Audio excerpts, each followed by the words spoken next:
वणक्कम्। अथ अष्टमोऽध्यायः। अर्जुन उवाच किं तद्ब्रह्म किम् अध्यात्मम्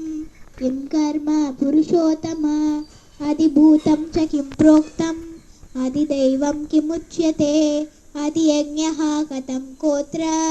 देहेऽस्मिन् मधुसूदन प्रयाणकाले च कथं नेयोऽसि नियतात्मभिः। श्रीभगवानुवाच अक्षरं ब्रह्म परमं स्वभावो अध्यात्ममुच्यते भूतभावोद्भवकरो विसर्गः कर्मसङ्गितः अधिभूतं च रोभावः पुरुषश्चाधिदैवतम् अधियज्ञोऽहमेवात्र देहे देहभृतां वरः अन्तकाले च मामेव स्मरन् मुक्त्वा कलेवरम् यः प्रयाति समद्भावं याति नास्त्यत्र संशयः यं यं वापि स्मरन् भावं त्यजत्यन्ते कलेवरं तं तमेवैति कौन्तेय सदा तद्भावभावितः तस्मात् सर्वेषु कालेषु मामनुस्मरयुध्य च मय्यर्पितमनो बुद्धिः।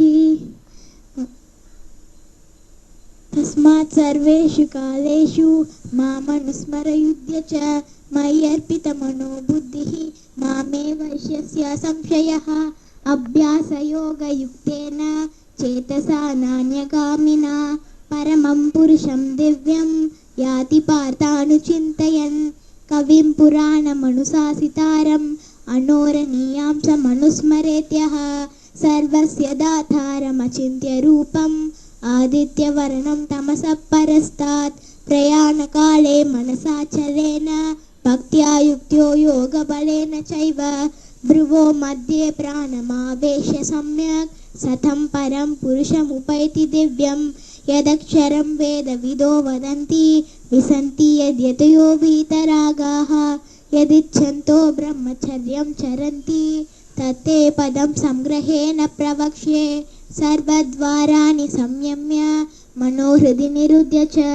मूर्तिन्यार्दायात्मनः प्राणम्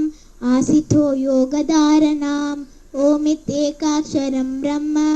व्याहरन् मामनुस्मरन् यः प्रयाति जयन्तेऽहं स याति परमां गतिम् अनन्यचेता सततं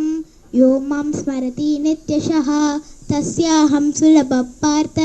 नित्ययुक्तस्य योगिनः मामुपेत्य पुनर्जन्म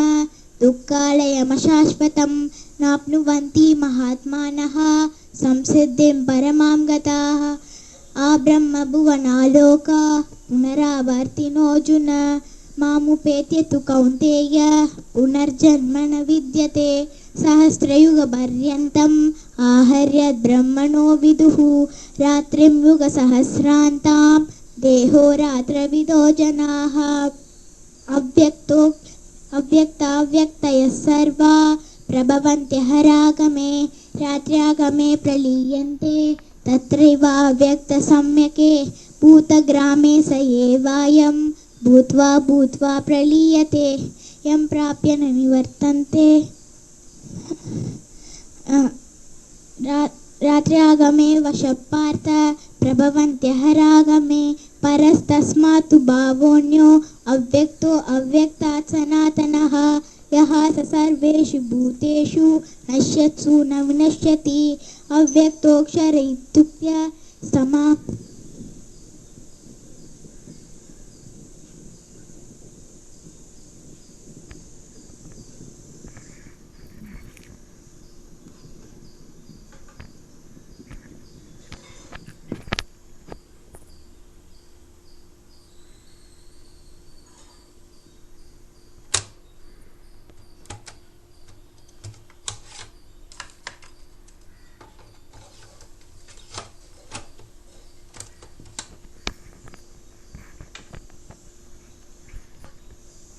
भरतर्षभ अग्निज्योतिर्रः शुक्लः षण्मासा उत्तरायणं तत्र प्रयाता गच्छन्ति ब्रह्मविदो जनाः धूमो रात्रिस्तथा कृष्णः